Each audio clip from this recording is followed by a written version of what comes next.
panahon na hindi pa naman ako tatakbo, umiikot na ako sa Baseco noon para mamigay ng vitamina at gamot. Kaya doon ko na-realize ngayong araw na nung ako'y nangangampanya, lagi kong sinasabi, soulmate ko sa public service si Yorme. Dahil hindi man kami nag-usap, nalaman ko, kasabay ng pagbukas ng President Corazon Aquino General Hospital, magkakaroon kayo ng siksik-liglig na gamot at vitamina. Kaya masayang-masaya ako para sa inyo. Dahil sa totoo lang, nung umiikot ako dito, bago pa ako nag-isip na pumasok sa mundo ng politika, nakita ko ng mga tao sa Baseco ay tunay na mga espesyal na tao na alam kong nagdadasal na sila ay mapansin ng gobyerno. Pero ang pinakamaganda dyan, ngayon, kitang-kita na natin na kitang-kita at mahal na kayo ng gobyerno ng Maynila sa pamumuno ng ating napakagaling at napakasipag na alkalde na si Yorme Isko Moreno Dumagoso. Hindi ko nahahabaan ang gusto kong sabihin ngayong umaga dahil alam ko, kilig na kayo na marinig ang ating mahal na alkalde. Pero bago ko iiwan ang mikropono, gusto ko lang sabihin sa inyo, mahal po namin kayo. Maraming salamat po. Ito na po ang ating napakagaling na alkalde ng Maynila na alam ko kaagapay natin na itaas ang pamumuhay ng bawat Manileño, lalo na dito sa mga taga-Baseco. Sa laban ay kumpo sa lahat ng mga Muslim na mga kapatid ko na nandito at alhamdulillah. Maraming salamat po.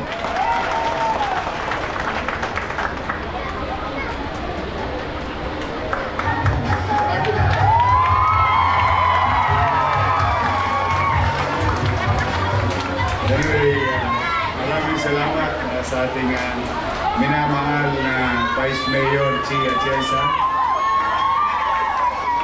at sa ating mga bisita. Teka muna, I think this is proper time. Taas ang kamay ng nakasubok na sa PGH Hospital. Amen. Pwede ba sabay-sabay magpasalamat naman tayo sa PGH? Okay, sabihin natin, PGH, thank you very much. Nandito ang kanilang direktor, Cap Legaspi.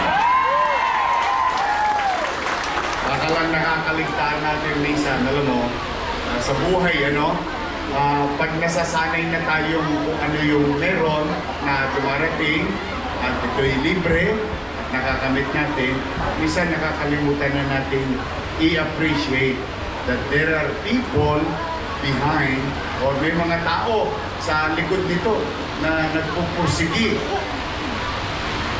at ginagampanan ng kanilang tungkulin upang makapagbigay ng serbisyo, mano pa at lalo na sa may mga sakit nating kababayan.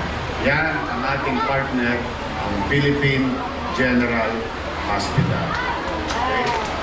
Sa ating DOH family, sa PhilHealth family, sa ating mga direktor ng ospital, ating Congressman Erwin Cheng, Direktor Likwanan, at ang ating barangay chairman, Chairman Diana, at Chairman Cristo, ating Engineer Andres na hindi na tumutulog kasi matagal nakatenga yung ospital nyo, tumulo, inayos ni Andres.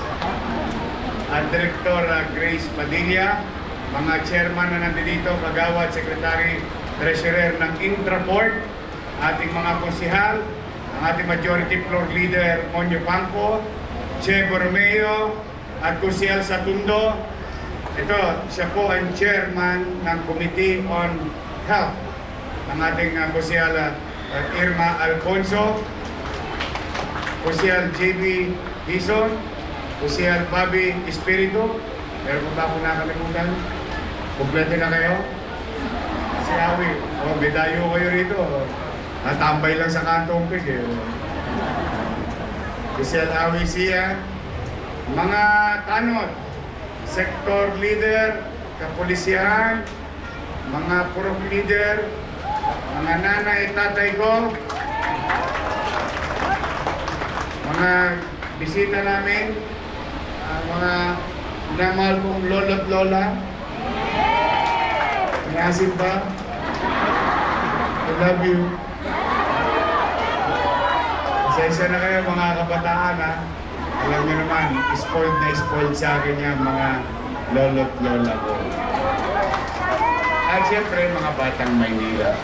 Lahat kayo nandito sa Paseco, good morning! Those who have less in life must have more in law. Hindi po ako may sabi nun. Ang may sabi po nun ay ang dati nating magaling na Pangulong Ramon Magsaysay. Today, we're showing, and at least, remembering those lines, inaalala natin yung sinabi, sinalita ng ating dating Pangulong Magsaysay na pagmalasakitan ng higit ang mga tunay na nangangailangan. Nakatotoong isipin, I think, sa buong Pilipinas, pwede kong masabi na ito lang ang barangay na may sariling ospital. This hospital may serve at least 80,000 people from Intraport to Baseco. Yan. Isang kempot nyo lang. Sabi nga ni Congressman Erwin kanina, marami at totoo ang insidente na ang may sakit hindi na umabot sa GAT.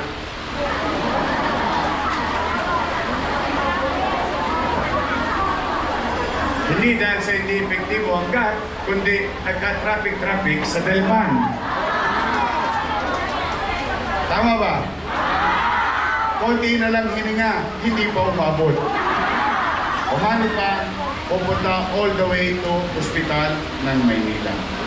Kaya, hindi ko masabing mapalad kayo, pero kung kakailanganin ninyo, isang kempot nyo lang yung ospital ninyo dito sa... bakit natin ipinangalan kay President Corazon C. Aquino? Si President Corazon C. Aquino ay simbolo ng kalayaan ng ating bansa. Ito rin ay araw ng kalayaan ng paghihirap ng mga kababayan natin na kapag nangangailangan ng programang pangkalusugan, hindi na sila mahirapan. Layang-laya na kayo dahil nandito lang kapitbahay ninyo. To honor former President Corazon C. Aquino in our own little way, no matter what, lang politika, we always give credit where it's due. Now, sana kayo naman, mga naparito, alam po ninyo, may mga kwento na masungit ang nurse, masungit ang doktor. Ako na magsasabi sa inyo. Ako na, para wala ng kalituhan. Lagi niyong isa sa isip at isa sa puso, tao din sila. Napapagod, napupuyat, nakukonsume. Alam mo na yung konsume? Yung mga tao gobyerno, hindi ginagampanan ng kanilang tungkulin, walang supply ang health center, walang supply ang ospital. Kahit gaano pa kadalubhasa ang doktor at nurse, experienced nurse, nothing they can do kung wala naman silang gamit. Tama ba? Tapos may problema pa sa bahay. Sinong wala? So what I mean is that, bakit ko yun ipinaalala sa inyo? We are all human beings. We make mistakes. Ako mismo. Nagkakamali. Natutumba. Nadadapa. Walang perfecto. Pero, ang importante sa atin ay pag-uunawaan mo. Pag-iintindihan. Bagay na ipagpasalamat natin kung anuman ang meron tayong pinagkalooban Diyos. Huwag natin hanapin ang wala. Ipagpasalamat kung ano ang meron. Ewan ko ha, yun ang turo sa akin ng nanay ko. Hindi ko alam kung tinuro rin sa inyo ng nanay niyo yun.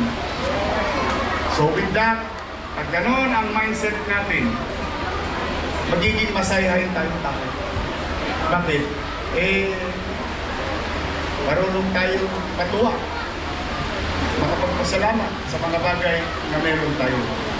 So, mahirap, maging mahirap. Maring lalating ko na sila dito.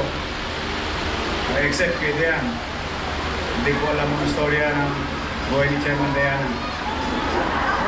Pero sigurado ako sa mga naparito, ako na mismo makapagsasabi, mahirap maging mahirap. Hindi dahil sa natutunan ko sa eskwelahan yun, dahil yun ay dinanas ko.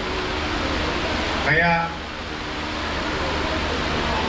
mapapansin ninyo ang pamahalang lungsod pagbalik noong July 1, muling namuhunan sa kanyang pamayanan at mamamayan sa pamamaraang I think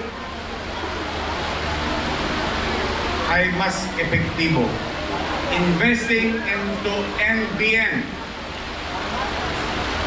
minimum basic needs, housing, education, healthcare, and jobs. Yung apat na yun, kung nakikita nyo yung mga palapalamuti, bensin lang yun. Pampasarap sa rekado. Ang importante, yung tunay na rekadong maipatupad ng pamahalaan kung paano patataasin ang antas ng pamumuhay ng tao. Doon ako. Yun ang tutunguhan ko. Doon ko kayo dadalhin. Loobin nawa ng Diyos. Bigyan ako ng kakayanan at resources. Hindi ako titigil. Maswerte kayo sa 5th District. 2 ospital na kayo. O di ba nakita nyo na yung ospital ng Maynila? Oh. Sa tulong ng PGH, sa tulong ng Heart Center, ang ating lungsod, bagay na sana'y numpa na simulan 3 years ago, katulad ng ospital nyo, dapat 3 years ago na. Bukas yan. Sa September 8, sino ba rito maraming minahal?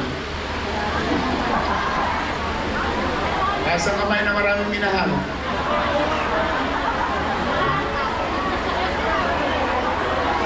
Baka barado na ang puso nyo. Sa September 8, yung ating cat lab ay bubuksan na sa bagong ospital ng Maynila. Yorme, ano po yung cat lab? Yan ba yung para sa pusa? Kasi gusto ko ligawin, alam mo naman maraming marites. Ito mo si Yorme, pati pusa, binigyan pa ng laboratory.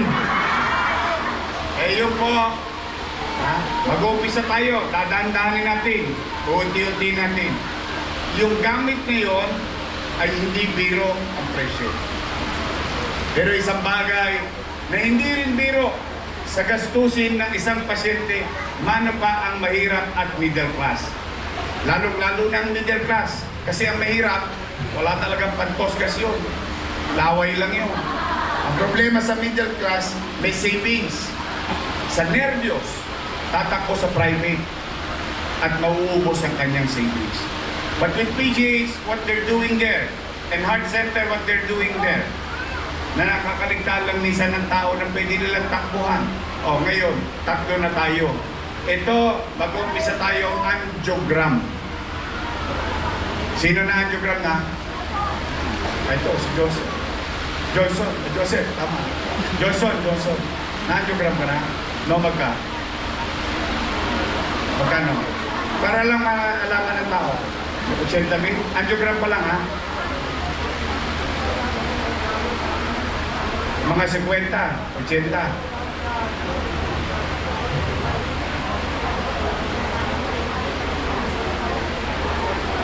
Kasama na angioplasty.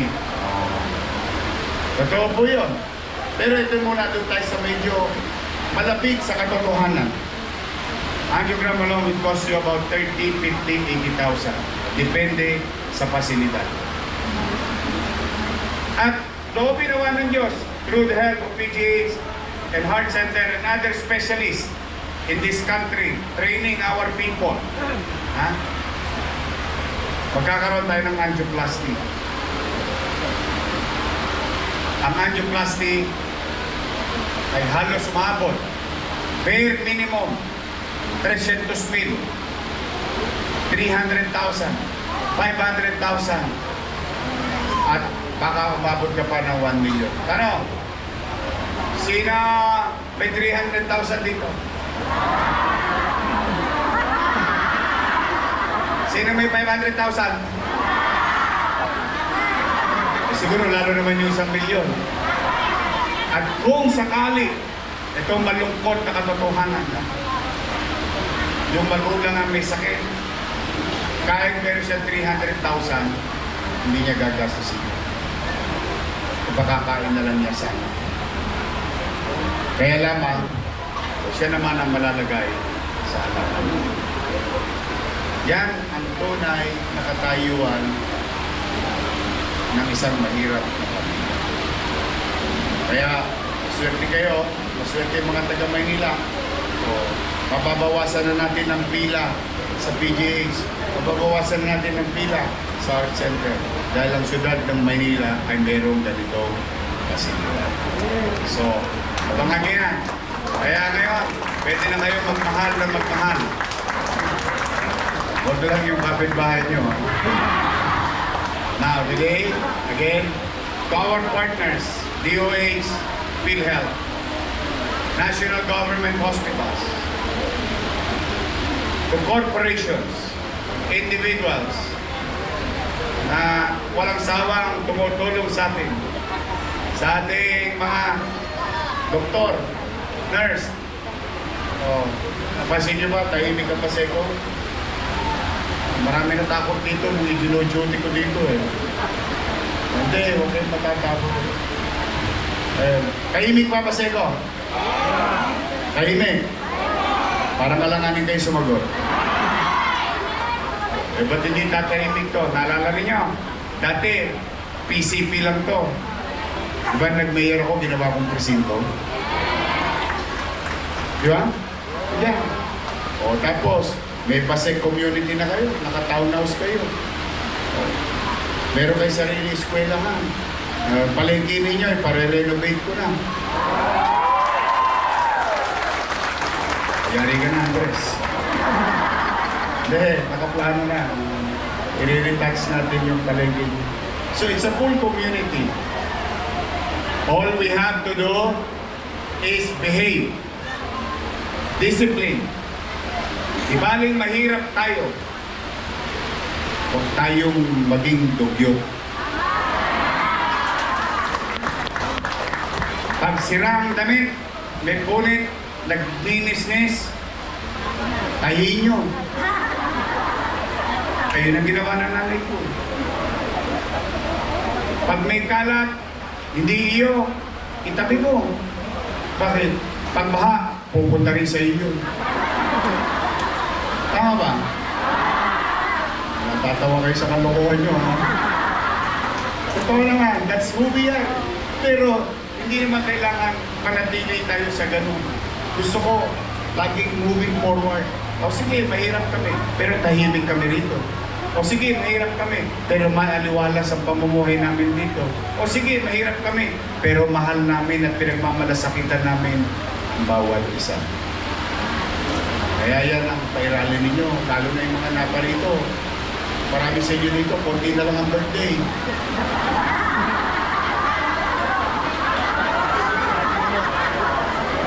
Okay, matakot, una-una lang yan.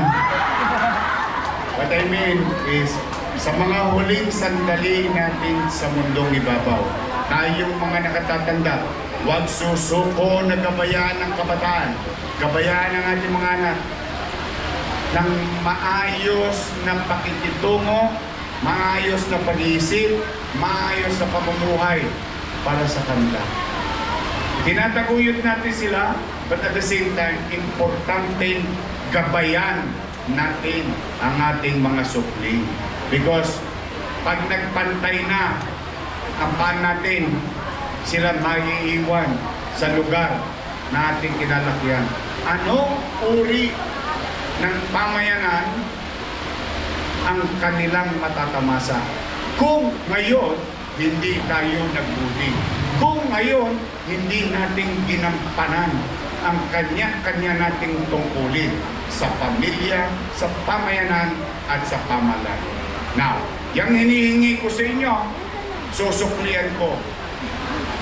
Susuklian ko na patuloy ninyong maramdaman na may gobyerno sa lungsod ng Maynila.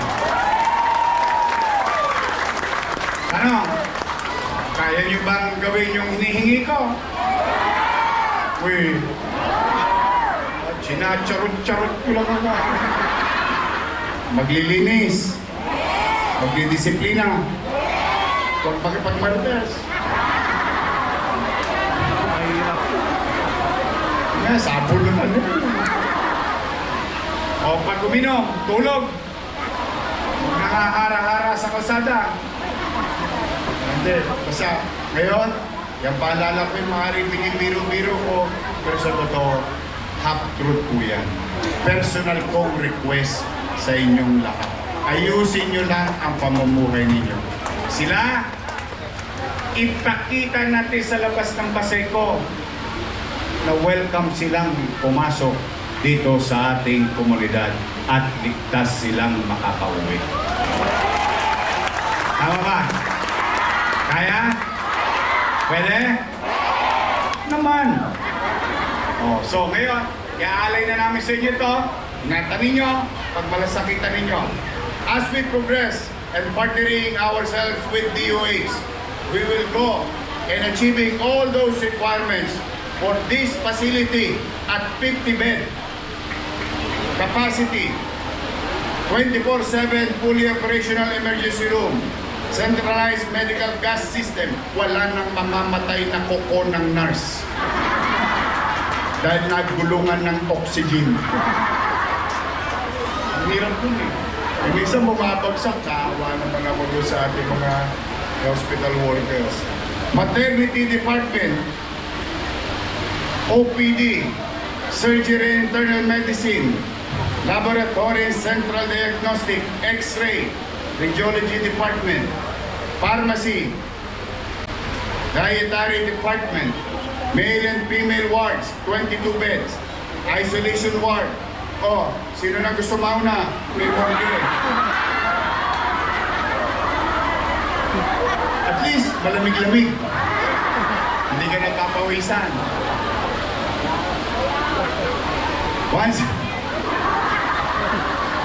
One service elevator for patient in bed.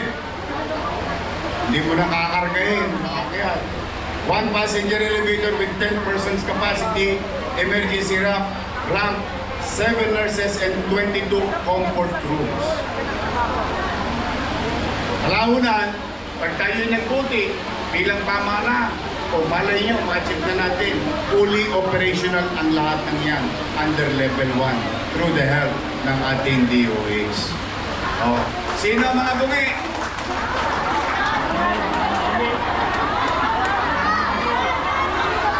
May mga bungi? Bungal. Yung kita pag tumawa, kita na ngalang-ngalang. meron kayong dentista. Kung di man sa inyo, alagaan nyo yung anak nyo sa kapo nyo. Regular nyo ipa-check up. Tingnan niyo ako, mapapansin nyo bang squatter ako? Kasi kahit asin, pinantututras ko. Sabi ng nanay ko close up. Wala akong pera, tutot ko sa asin. Totoo. Tapos maligamgam. Ayun, kontra sa umaga. Awa ninyo. Ingatan ninyo. Maganda naman na dyan ngayon, may facility na. Ayusin ninyo na ang inyong sarili. So muli, maraming salamat sa ating mga bisita. I will see you soon. Sa mga barangay ng Intraport, you can join here. You're welcome here. So everyone, ito, kami ni Chi Atienza at ng inyong Konseho ng Maynila, Congressman Erwin Cheng, lahat ng mga halal ng bayan ninyo dito sa lungsod. Inaalay namin sa inyo ito. At nawa, maging patuloy na maging maayos at malusog at payapa ang pamumuhay dito sa Pasay. Mag-iingat kayo. I love you. At pakaigawa kayo ng buong may kapal. Manila! God first. Thank you.